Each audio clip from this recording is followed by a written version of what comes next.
Hello friends, welcome back. In our previous videos regarding the topic chiron approach, we have seen the synthesis for the four target molecules that are the S-propanediol, R and S-epichlorohydrin, L-alanine and the minus pentenomycin. So in this video, we are going to start our next target molecule, that is the minus multistriatin. So what is the multistriatin? This is the structure for the multistriatin.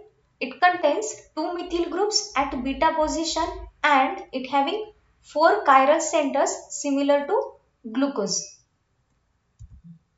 The multistriatin is a natural product obtained from the dark beetle, releases pheromones, and from these pheromones multistriatin is obtained. Structurally, it is a more similar to D-glucose, hence it is obtained from the D-glucose. The methyl group at second and fourth position are above the plane, that is the beta, and there are four chiral centers. From above information, it is clear that multistriatin is obtained from the D-glucose. Hence, we can say the chiral precursor for the synthesis of the multistriatin is the D-glucose. So, let's see the retrosynthesis. This is the multistriatin molecule. In first FGI, this molecule is converted into this type of molecule. Here, it is a two OR groups. Then there is a one carbonyl carbon. In second FGI, this molecule is converted into this one. In third FGI, here there is a removal of this X and it contains one carbonyl group.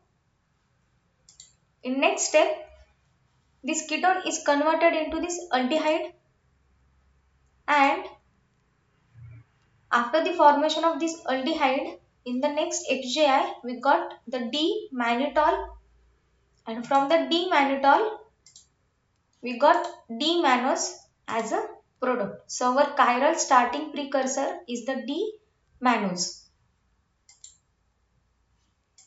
Let's see the synthesis. It can be start with the D-mannose. In first step, the mild reducing reagent, that is the sodium borohydride in presence of MOH. It gives the reduction of this aldehyde group into this CH2OH, that is the D-mannose is converted into D-mannitol. In next step, there is a protection by using acetone in presence of acid. Here, two types of diols that are protected, and we got this protected form of diols.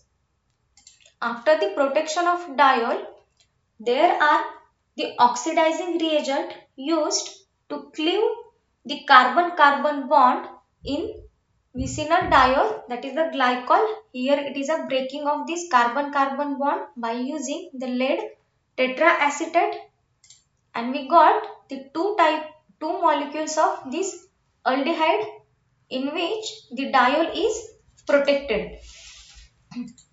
Then after there is a Grignard reagent. After the reaction of Grignard reagent with this aldehyde, we got this alcohol. In next step, there is a oxidation by using CrO3 in acetone.